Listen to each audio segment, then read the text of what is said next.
ವಿವೇಕಾನಂದ ಅವರ ಬಗ್ಗೆ ಮಾತಾಡ್ತಾ ಹೋದರೆ ದಿನಗಳೇ ಸಾಲೋದಿಲ್ಲ. ಅವರ ಆದರ್ಶ, ಅವರ ನೀತಿ ಬೋಧನೆಗಳು ಇವೆಲ್ಲವೂ ಕೂಡ ಎಷ್ಟೋ ಜನರ ಜೀವನದಲ್ಲಿ ಬದಲಾವಣೆಗಳನ್ನ ತರುವಂತಹ ಕೆಲಸವನ್ನ ಮಾಡಲಾಗಿದೆ.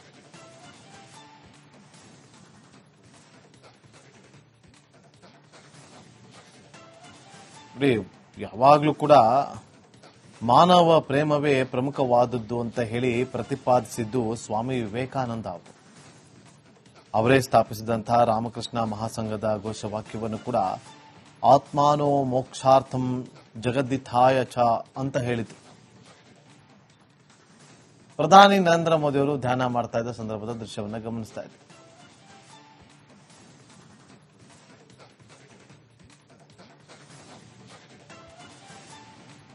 ನಮ್ಮ ಮೈಸೂರು ಪ್ರತಿನಿಧಿ ವಿನೋದ್ ಫೋನ್ ಸಂಪರ್ಕದಲ್ಲಿದ್ದಾರೆ. ವಿನೋದ್, ಸದ್ಯಕ್ಕೆ ಏನಾಗ್ತಾ ಇದೆ ಮೈಸೂರಲ್ಲಿ? ಏನು ವಿವೇಕ ಸ್ಮಾರಕವನ್ನ ಪ್ರಧಾನಮಂತ್ರಿ ನರೇಂದ್ರ ಮೋದಿ ಉದ್ಘಾಟನೆ ಮಾಡಿದ್ದಾರೆ. ಇದಾದ ಬಳಿಕ ಈಗಾಗಲೇ ಏನು ವಿವೇಕ ಸ್ಮಾರಕದಲ್ಲಿರುವಂತಹ ಏನು 1892ರಲ್ಲಿ ಏನು ಸ್ವಾಮಿ ವಿವೇಕಾನಂದರು ಮೈಸೂರಿಗೆ ಬಂದಿದ್ರು, ಆ ಸ್ಥಳ ಈಗ ವಿವೇಕ ಸ್ಮಾರಕವಾಗಿ ಬದಲಾಗಿರುವಂತದ್ದು.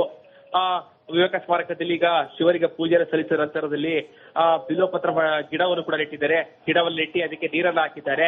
ಜೊತೆಗೆ ಬಹಳ ವಿಶೇಷ ವಿನೋದ್, ಈಗ ಎಲ್ಲಾ ವಿಚಾರವನ್ನ ಕೂಡ ಗಮನಿಸ್ತಾ ಇದ್ವಿ, ಈಗ ದೃಶ್ಯಾವಳಿಯಲ್ಲಿ ಕೂಡ ಗಮನಿಸ್ತಾ ಇದೀವಿ. ಕಳೆದ 15 ದಿನಗಳಿಂದ ಯಾವಾಗ ಪ್ರಧಾನಿ ನರೇಂದ್ರ ಮೋದಿ ಅವರು ಇಲ್ಲಿಗೆ ಬರ್ತಾರೆ, ವಿವೇಕ ಸ್ಮಾರಕವನ್ನ ಉದ್ಘಾಟನೆ ಮಾಡ್ತಾರೆ ಅನ್ನೋದು ಗೊತ್ತಾಗುತ್ತೋ, ಪ್ರತಿನಿತ್ಯವೂ ಕೂಡ ನೀವು ಹೋಗಿ ಅದರ ಬಗ್ಗೆ ಒಂದೊಂದು ವರದಿಗಳನ್ನ ಮಾಡ್ಕೊಂಡು ಬರ್ತಾ ಇದ್ರಿ.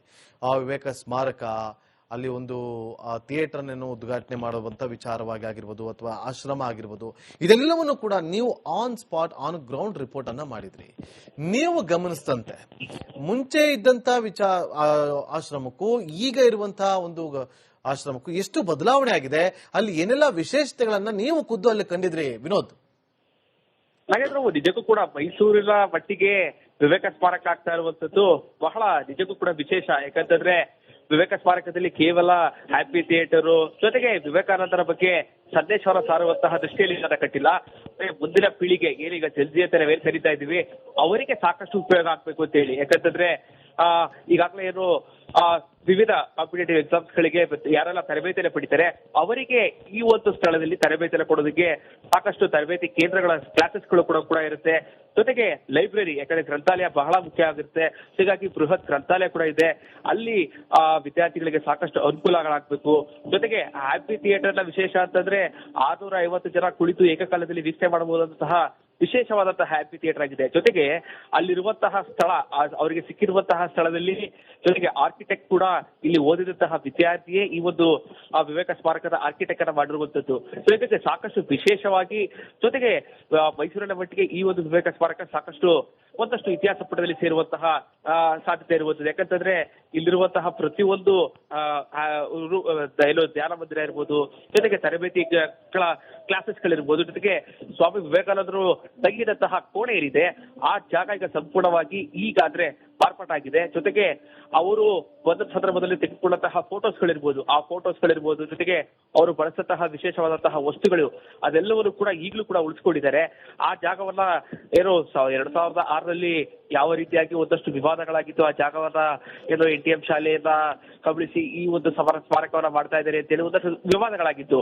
ಆ ವಿವಾದಗಳು ಏನೇ ಇದ್ರು ಕೂಡ 2006ರ ನಂತರದಲ್ಲಿ ಒಂದಷ್ಟು ವಿವಾದಗಳಾದ ನಂತರದಲ್ಲಿ ಕೂಡ ರಾಮಕೃಷ್ಣ ಆಶ್ರಮದವರು ಒಂದು ಅತ್ಯಾಧುನಿಕವಾದಂತಹ ಕಟ್ಟಡವನ್ನು ಕಟ್ಟಿದ್ದಾರೆ. ಅವರಿಗೆ ಸಿಕ್ಕಂತಹ ಜಾಗದಲ್ಲಿ ನಿಜಕ್ಕೂ ಕೂಡ 45 ಕೋಟಿ ವೆಚ್ಚದಲ್ಲಿ ಒಂದು ಸ್ಮಾರಕ, ಜೊತೆಗೆ ಅಲ್ಲಿ ಯುವ ಪೀಳಿಗೆಗೆ ಒಂದಷ್ಟು ಸಂದೇಶಗಳು ಕೊಡುವಂತಹ ಜಾಗ ಇದಾಗಿರೋ ಕಾರಣಕ್ಕಾಗಿ ನಿಜವೂ ಕೂಡ ಒಂದು ಬಾರಿ ಆ ಒಂದು ಸ್ಮಾರಕವನ್ನ ವೀಕ್ಷಣೆ ಮಾಡಿದ್ರೆ ಗೊತ್ತಾಗುತ್ತೆ ಅಲ್ಲಿರುವಂತಹ ವಿಶೇಷತೆಗಳೇನು ಅಂತ ಹೇಳಿ.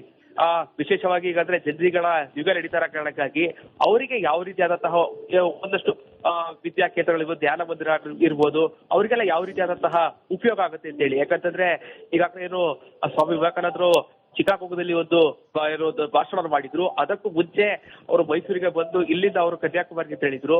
ಸೊ ಹೀಗಾಗಿ ಸಾಕಷ್ಟು ವಿಶೇಷಗಳಿಂದ ಕೂಡಿರುವಂತಹ ವಿವೇಕ ಸ್ಮಾರಕ ಇದಾಗಿದೆ. 45 ಕೋಟಿ ವೆಚ್ಚದಲ್ಲಿ ಸಿಕ್ಕಿರುವಂತಹ 45 ಕೋಟಿ ಹಣವನ್ನ ಯಾವ ರೀತಿಯಾಗಿ ವೆಚ್ಚ ಒಂದು ಕಟ್ಟಡಕ್ಕೆ ಅರ್ಪಿಸಿದ್ದಾರೆ, ಜೊತೆಗೆ ಕಟ್ಟಡ ಮೂಡಿ ಬಂದಿರುವಂತಹ ಶೈಲಿ ಇರ್ಬೋದು, ಪ್ರತಿಯೊಂದು ಕೂಡ ಸಾಕಷ್ಟು ವಿಶೇಷತೆಗಳಿಂದ ಕೂಡಿರುವಂತಹ ಕಟ್ಟಡ ಇದಾಗಿದೆ. ಯುವಕರಿರ್ಬೋದು, ಜೊತೆಗೆ ಸ್ವಾಮಿ ವಿವೇಕಾನಂದರು ಅಂತಂದ್ರೆ ಅವರ ಸಂದೇಶವನ್ನ ಯಾವ ರೀತಿಯಾಗಿ ಯುವಕರು ಪಡ್ಕೊಳ್ಬೇಕು, ಜೊತೆಗೆ ಅವರ ಹೋರಾಟಗಳು ಯಾವ ರೀತಿಯಾಗಿತ್ತು ಎಲ್ಲವನ್ನು ಕೂಡ ಸಾರುವಂತಹ ವಿವೇಕ ಸ್ಮಾರಕ ಇದಾಗಿದೆ. ಸೊ ಹೀಗಾಗಿ ಮೈಸೂರಿನ ಮಟ್ಟಿಗೆ, ಮೈಸೂರಿನ ಜಿಲ್ಲೆಯ ಮಟ್ಟಿಗೆ ಮೈಸೂರಿಗೆ ಇದೊಂದು ದೊಡ್ಡ ಮಟ್ಟದ ಕೊಡುಗೆ ರಾಮಕೃಷ್ಣ ಆಶ್ರಮದ ವತಿಯಿಂದ ಆಗಿರುವಂತದ್ದು. ಸೊ ಹೀಗಾಗಿ ಖುದ್ದು ಇದಕ್ಕೆ ನರೇಂದ್ರ ಮೋದಿ ಅವರೇ ಬಂದು ಇದೆಲ್ಲ ಉದ್ಘಾಟನೆ ಮಾಡಿರುವಂತದ್ದು. ಸಾಕಷ್ಟು ವಿಶೇಷಗಳಿಂದ ಕೂಡಿರುವಂತಹ ಸ್ಮಾರಕ ಇದಾಗಿರುವಂತದ್ದು. ನಾಗೇಂದ್ರ ಬಾಬು, ಅಂದ್ರೆ ಯಾವ ಉದ್ದೇಶವನ್ನ ಇಟ್ಕೊಂಡು ಮಾಡಿದ್ರಿ ಅಂತೇಳಿ ನೀವು ಗಮನಿಸಿದ್ರಿ?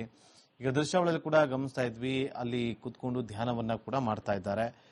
ಯಾರೆಲ್ಲ ಇದ್ದಾರೆ ಇವತ್ತು ಆ ಕಾರ್ಯಕ್ರಮದಲ್ಲಿ, ಯಾರೆಲ್ಲ ಪಾಲ್ಗೊಂಡಿದ್ದಾರೆ? ಪ್ರಮುಖವಾಗಿ ವಿನೋದ್, ನೀವು ಕಂಡಂತೆ ನಾಗೇಂದ್ರ ಬಾಬು, ಈಗಾಗಲೇ ಏನು ಸ್ಮಾರಕ ಉದ್ಘಾಟನೆ ಆಗಿದೆ. ಸ್ಮಾರಕಕ್ಕೆ ಸಿಎಂ ಡಿ ಕೆ ಶಿವಕುಮಾರ್, ರಾಜ್ಯಪಾಲರಾಗಿರುವಂತಹ ತಾವರ್ಚಂದ್ ಗೆಹ್ಲೋಟ್ ಇರ್ಬೋದು, ಬಿಜೆಪಿ ರಾಜ್ಯಾಧ್ಯಕ್ಷ PY ವಿಜಯೇಂದ್ರ ಅವರು ಇರ್ಬೋದು, ಇವರು ಈಗ ವಿವೇಕ ಸ್ಮಾರಕದಲ್ಲಿ ಪ್ರಧಾನಮಂತ್ರಿ ಅವರಿಗೆ ಸಾಥನ್ನ ಕೊಡ್ತಾ ಇದ್ದಾರೆ.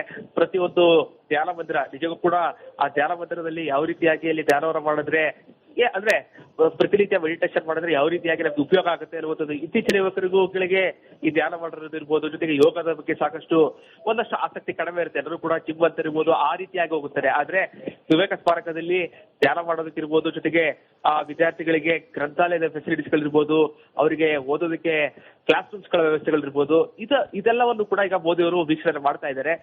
ಈಗಾಗಲೇ ಹ್ಯಾಪಿ ಥಿಯೇಟರ್ ಅಲ್ಲಿ ಒಂದು 3 ನಿಮಿಷದ ವಿಡಿಯೋ ಏನಿತ್ತು ಸ್ವಾಮಿ ವಿವೇಕಾನಂದರ ಬಗ್ಗೆ, ಅದರ ಬಗ್ಗೆ ಆ ವಿಡಿಯೋ ಕೂಡ ವೀಕ್ಷಣೆ ಮಾಡಿದ್ದಾರೆ. ಈಗಷ್ಟೇ ಈಗ ವೇದಿಕೆಗೆ ಇನ್ನೊಂದು ಕೆಲವೇ ಕ್ಷಣಗಳಲ್ಲಿ ಅವರು ವೇದಿಕೆಗೆ ಆಗಮಿಸ್ತಾರೆ. ವೇದಿಕೆಯಲ್ಲೂ ಕೂಡ ಸಿಎಂ ಡಿ ಕೆ ಶಿವಕುಮಾರ್, ರಾಜ್ಯಪಾಲರಾದಂತಹ ತಾವರ್ಚಂದ್ ಗೆಹ್ಲೋಟ್ ಇರ್ಬೋದು, ಉಸ್ತುವಾರಿ ಸಚಿವ ಡಾಕ್ಟರ್ ಎಚ್ ಡಿ ಸಿದ್ದರಾಮಯ್ಯ ಇರ್ತಾರೆ, ಜೊತೆಗೆ ಶಾಸಕ ಹರೀಶ್ ಗೌಡ ಇರ್ತಾರೆ, ಜೊತೆಗೆ ಬಿಜೆಪಿಯ ರಾಜ್ಯಾಧ್ಯಕ್ಷರಾದಂತಹ PY ವಿಜಯೇಂದ್ರರು ಕೂಡ ಈ ಒಂದು ವೇದಿಕೆಯ ಕಾರ್ಯಕ್ರಮದಲ್ಲಿ ಭಾಗಿಯಾಗ್ತಾರೆ.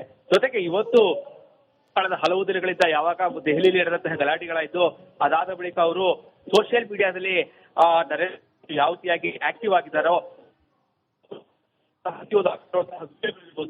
ಯುವಕರಿಗೆ ಸಾಕಷ್ಟು ಹತ್ತಿರ ಆಗಲಿಕ್ಕೆ ಸಾಕಷ್ಟು ಬಯಸ್ತಾ ಇದೆ. ಸೊ ಹೀಗಾಗಿ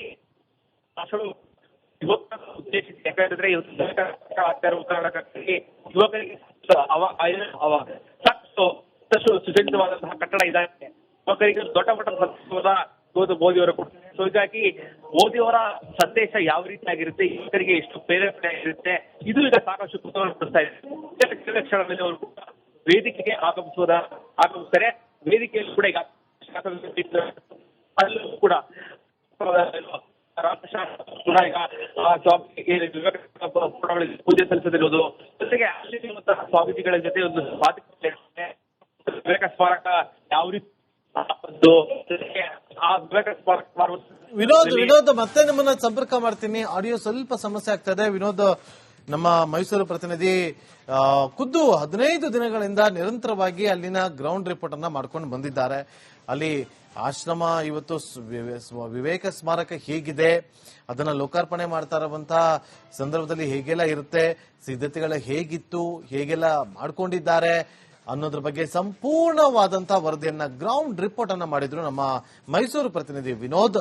ಅದೇ ರೀತಿಯಾಗಿ ಇವತ್ತು ಅದನ್ನು ಯಾವ ಉದ್ದೇಶವನ್ನ ಇಟ್ಟುಕೊಂಡು ಈ ಒಂದು ಸ್ಮಾರಕವನ್ನ ಮಾಡಲಾಗಿದೆ ಅನ್ನೋದ್ರ ಬಗ್ಗೆ ಕೂಡ ಮಾಹಿತಿಯನ್ನ ಕೊಡ್ತಾ ಇದ್ರು.